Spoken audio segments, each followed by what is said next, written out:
selesai kita bacakan, mudah-mudahan dengan wasilah kita beristighosah segala hajat-hajat kita, baik hajat dunia maupun hajat akhirat, wabil khusus hajat sahibul bait Bapak Dini Acong dan juga umumnya hajat kita semua senantiasa dikabul dan diijabah oleh Allah Subhanahu wa ta'ala. Amin, amin ya rabbal alamin. Untuk acara yang selanjutnya yaitu Mu'adatul Hasanah yang insyaallah akan disampaikan oleh Al-Mukarram Bapak Ustadz Adesana.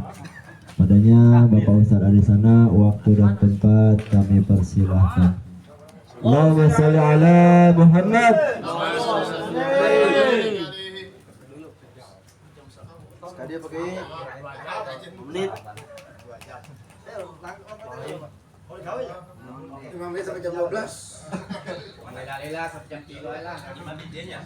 Jadi itu dia di dia tuh. Abang pondok. Iya mau kamu jadi pondok.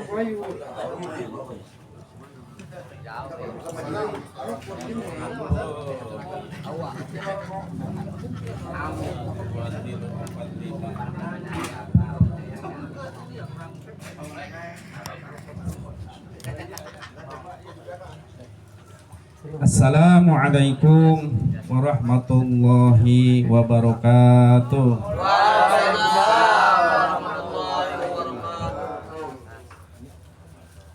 Iya, daun salam, daun katuk. Daun salam, daun katuk kayaknya.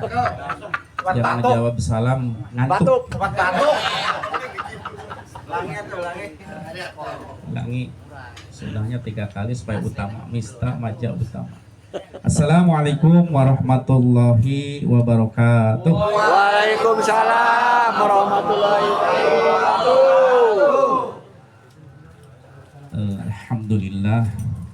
Alhamdulillahirabbil alamin. Wassalatu wassalamu ala asrofil anbiya'i wal mursalin Sayyidina wa maulana Muhammadin wa ala alihi wa ashabihi ajma'in. Asyhadu an la ilaha illallah wahdahu la syarikalah wa asyhadu anna Muhammadar Rasulullah. Qala rabbi shrah li sadri wa yassir li amri wahlul 'uqdatam min lisani yafqahu qawli.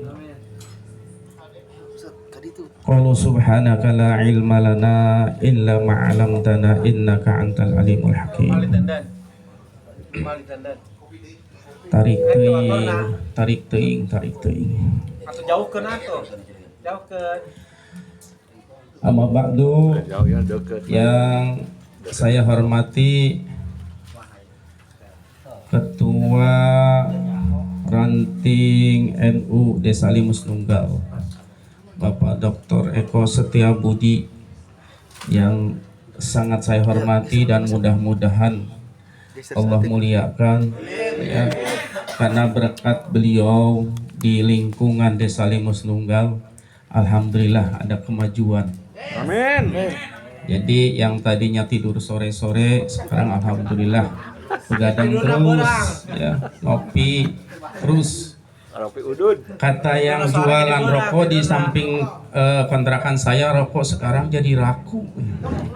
Rokoknya jadi laku gara-gara banyak NU di lingkungan Pangkalan 9. Alhamdulillah. Mudah-mudahan ketua kita Bapak Dr. Eko dipanjangkan umurnya. Amin. Disehatkan badannya ya, diberikan keturunan yang soleh dan solehah. Amin ya Allah. Dan yang kami hormati ketua saya Abah Jaja ya, yang saya hormati Ustadz Titan semuanya, dan yang spesial saya hormati abang saya Abang Ipong. Abang Ipong alhamdulillah sudah bisa bergabung bersama kita. Ya, awalnya ngopi dan ngerokok, soalnya ngaji Bang nanti ntar ya. Yang kami hormati saya Ibu Hajat, saya Ibu Makosid, yaitu Abang Acong ya, sekeluarga.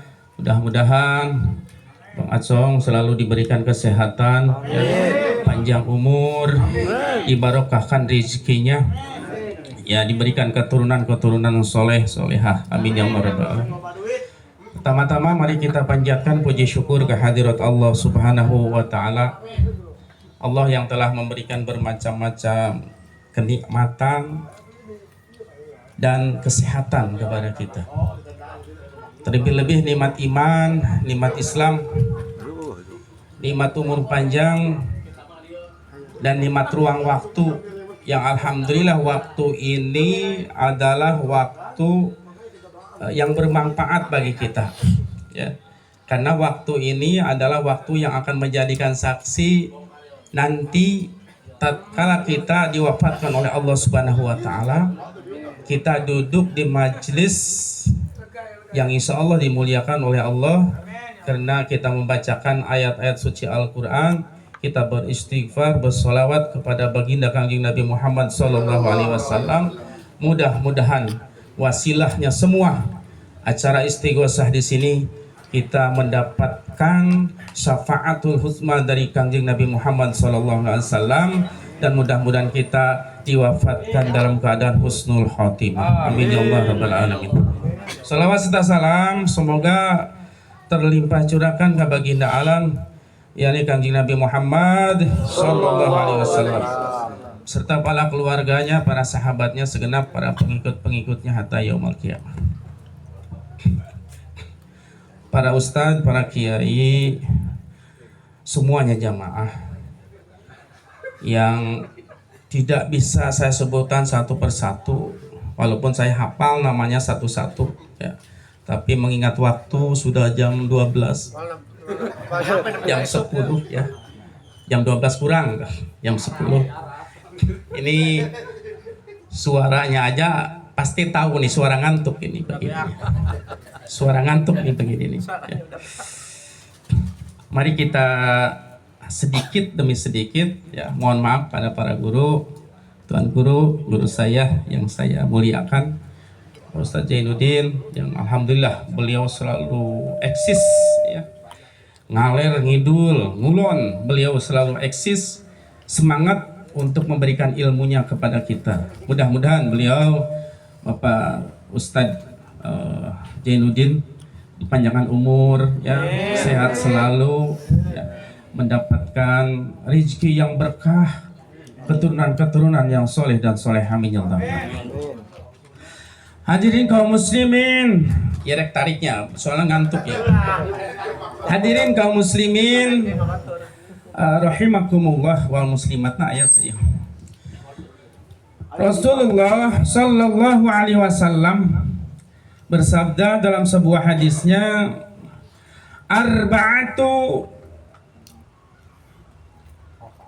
naon pohadei tarik teh ngomongnya, arba'atu jawahir fi jismi bani Adam. Kata Nabi, hitung tarik teh atau jadi ngagebrek ya. Tadi ge udah tarik euy.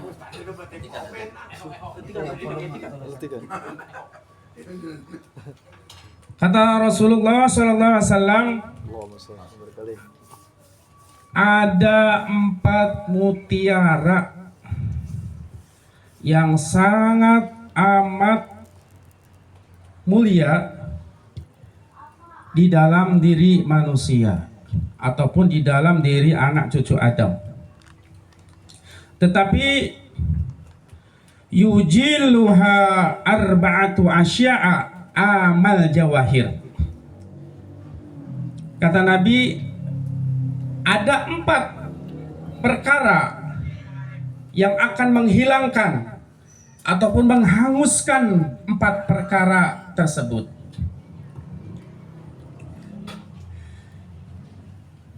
Yang pertama, mutiara yang amat sangat berharga di diri manusia, yaitu fal akal. Manusia bisa mulia dengan akalnya, ya. Manusia bisa berharga dengan akalnya. Kayak orang bahas, manusia bisa mulia dan dimuliakan oleh Allah Subhanahu wa taala dengan akalnya. Karena akal ini yang menentukan bahwa kita taunya ngalor dan ngidul. Kita pakai celana benar, kita pakai baju benar, itulah akal. Cuman akal dibagi dua nih. Ada akal yang sempurna, yaitu akal sehat. Ada akal yang mengarahkan kita ke tempat yang enak-enak saja. Ya. Jadi mutiara yang pertama yaitu akal. Kita lin ibarat pepatah kata ya. Ada anak melakukan sesuatu, kata orang tuanya, dia mah belum masuk akal balik, masih dimaklumi lah. Ya, karena akalnya belum pas ke situ. Ada juga pepatah kata, orang teh kayak begitu ya, gak sama kayak orang lain. Maklum dia kurang akal. Ada juga manusia badannya sehat, badan ganteng, tapi nggak pakai baju, nggak pakai celana. Oh, pantas dan dia mah tidak punya akal, tidak akan diomelin, tidak akan dimarahin karena dia tidak punya akal. Akal ini sangat menentukan, Pak. Ya, akal ini sangat menentukan. Bahkan manusia yang tidak punya akal dan hewan yang tidak punya akal masih berharga hewan. Nah, coba kita lihat di bulan haji ada kambing berjenggot panjang, harganya mahal untuk korban. Itu yang tidak punya akal, kambing. Tapi manusia yang tidak punya akal ada yang mau nggak? Kambing ada yang 5 juta, ya 4 juta, 3 juta. Itu mah kambing. Tapi manusia yang di pinggir jalan nggak pakai celana, goyang-goyang ya, kelihatan. Murah itu mah, tidak ada harganya. Itu akal. Karena hadirin kaum muslimin jamaah, para guru semuanya, Allah Subhanahu wa taala sudah memuliakan akal. Di dalam hadis qudsi Allah berfirman, tatkala Allah Subhanahu wa taala menciptakan akal, sebelum manusia diciptakan, akal terlebih dahulu diciptakan oleh Allah Subhanahu wa taala. Dan nafsu, ya. Kita belok dulu ya ceritanya tentang akal. Tatkala Allah menciptakan akal, maka akal dipanggil oleh Allah Subhanahu wa taala. He akal merene. Merene bahasa namanya. Kadieu akal. Cek Allah, ya. Akal kadieu akal. Ditanya si akal nyamperkeun gitunya. Kata Allah, man anta wa man ana. He akal, siapa kaula dan siapa ente? Akal menjawab, ya, anta robbi wa anna abdu. Jadi cek ke akal eta ngajawab ke Allah, engkau adalah Tuhanku dan aku adalah hambamu. Maka akal mendapat pujian dari Allah Subhanahu wa taala. Hei akal, tidak ada yang paling mulia di antara makhluk, engkau yang paling mulia. Tuh. Jadi manusia itu dimuliakan oleh Allah, dimuliakan oleh manusia, oleh sesama, diugung-ugung karena kelakuannya baik, karena ada akalnya. Karena akal sudah dimuliakan oleh Allah Subhanahu wa taala. Yang kedua, Allah Subhanahu wa taala setelah menciptakan akal, yaitu pasangannya, tempatnya beradu, ya, tempatnya bersaing, yaitu nafsu. Itu sebelum manusia diciptakan oleh Allah Subhanahu wa taala. Begitu nafsu diciptakan oleh Allah, dipanggil oleh Allah. Kayak tadi manggilnya. Kadieu merene sarua. Gitu ya. Nafsu kesini, kata Allah. Ditanya si nafsu, man ana wa man anta? Siapa kaula dan siapa anjeun? Jawabannya si nafsu bagaimana nih? Ana anta. Cek nafsu teh engkau saya ataupun ke Allah ya engkau saya. Jadi hare-hare wae lah. Maka si nafsu oleh Allah Subhanahu wa taala dimasukkan ke dalam api neraka selama 100 tahun lamanya. Ya.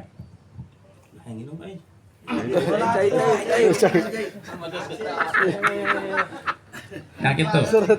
Bismillahirrahmanirrahim. Iya, penceramaan. Parman heula atuh sama. Jadi jawaban si nafsu itu hare-hare Pak, anjen-anjen kuring-kuring. Makanya nafsu ini sangat luar biasa ya, kurang ajarnya. Ya. Setelah nafsu dimasukkan ke dalam neraka selama 100 tahun, maka diangkat oleh Allah Subhanahu wa taala. Ditanya lagi. Kata Allah, "Man ana wa man anta?" Jawaban yang kedua, ana anta. Itu. Jadi anjen kaula ya kita ya. Nah, makanya diangkat lagi si nafsu, dimasukkan lagi ke api neraka paling dalam. Cuman yang ini si nafsu selain panasnya api neraka, selain ketirnya api neraka, si nafsu dibarengi dengan rasa lapar dan haus. Jadi nafsu ini bukan hanya panas merasakan, lapar, haus. Makanya orang yang selalu bulan puasa ya pengennya makan, minum, ini nah hawa nafsu nih ya, hawa nafsu. Setelah 100 tahun dibarengi dengan rasa haus dan lapar, si nafsu diangkat lagi oleh Allah Subhanahu wa taala, ditanya oleh Allah, "Man ana wa man anta?" Nafsu. Nah, sudah 3 kali baru nafsu menjawab, "Anta Robbi wa anna abdu." Cek nafsu, "Ya Allah, Engkau adalah Tuhanku dan aku adalah hambamu." Baru si nafsu dirapihkan ya dan dimasukkan ke diri manusia karena sudah menjalani proses pertanyaan yang lulus istilahnya. Hadirin kaum muslimin jamaah rahimakumullah, makanya antara nafsu dan akal ini selalu berlawanan. Ya. Kita harus cerdas dan pintar. Jangan kita diperdaya oleh nafsu. Seharusnya kita usahakan nafsu diperdaya oleh akal yang ada di diri kita. Tetapi akal yang dimuliakan oleh Allah Subhanahu wa taala yang ada di diri kita, yang ada di diri anak cucu Adam akan hangus oleh satu perkara. Akal kita akan hilang, akal kita akan kebakar. Kata Nabi, fal ghadabu yujiluha fal aql. Jadi akal kalahnya oleh hawa nafsu, Pak. Ku amarah. Tadinya kita mau baik-baik saja, mau damai-damai saja, gelas hancur satu lemari karena nafsu. Ya, ribut sama istri karena marah, HP hilang, hancur dibebet-bebetkeun. Hapunten ya rumah os gitu. Gitu tak. Jadi akal kita itu hilang, benar. Saya ngalamin.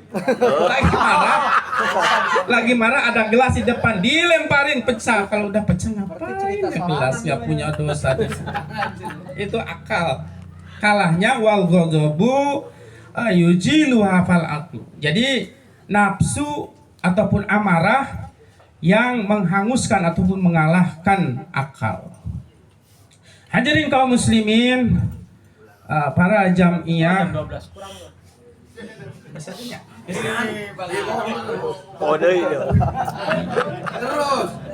Manggaling mah ngomong baik.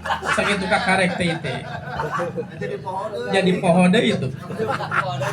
Yang kedua, mutiara yang ada di diri manusia ya, yang sangat amat berharga kata Nabi, wadinu, agama. Ya. Jadi orang yang beragama ini berharga, Pak. Apalagi agama Islam, agama kita yang kita peluk. Siapa yang meledek ataupun menghina Nabi kita akan maju sampai darah penghabisan. Ya, penghabisan. Kau ngomong doang, kau melewat, gimana tuh? Ya, itu tentang agama. Makanya ada orang yang pelewat kelakuannya gitu ya. Ih, orang kayak tidak beragama ya. Salah satunya agama ini yang paling dimuliakan oleh Allah Subhanahu wa taala. Ini mohon maaf, saya bercerita dengan agama non-muslim. Ya. Jadi saya ingin tahu pengalaman di agama luar Islam. Ya, kebetulan waktu itu agamanya Katolik. Katolik. Jorok amat sih. Cuman cewek cantik banget, gadis kayaknya. Ya. Saya tanya, Neng, mohon maaf nih, karena saya pakai pakai kopea, peci, dia juga manggilnya Ustad, karena saya sering ketemu. Ada apa cenapa Ustad? Cetek iya punten. Kamu kan cantik. Kamu udah punya pacar belum nih? Belum. Udah, Pak Ustad udah. Pak Ade pengen nanya, Cete, kalau pacaran di agama kamu boleh enggak? Boleh. Boleh pacaran boleh. Tapi pegang tangan, berduaan, ngelakuin seperti itu ya, di luar nikah misalnya, bukan membicarakan tentang yang jorok-joroknya, bukan. Kata dia tidak boleh, Pak Ustadz, ya. Mabuk-mabukan, zina, pegang-pegangan aja belum nikah, belum muhrim, tidak boleh, Pak Ustadz. Oh, kenapa tidak boleh? Kan agama kamu mah bebas. Kata siapa? Agama kita melarang melakukan yang merugikan diri sendiri dan membahayakan orang lain, dilarang keras. Kata saya, benar juga ini ya. Ya, sedangkan kita waktu muda pacarannya melebihi kayaknya. Itu. Jadi intinya agama ini adalah salah satunya yang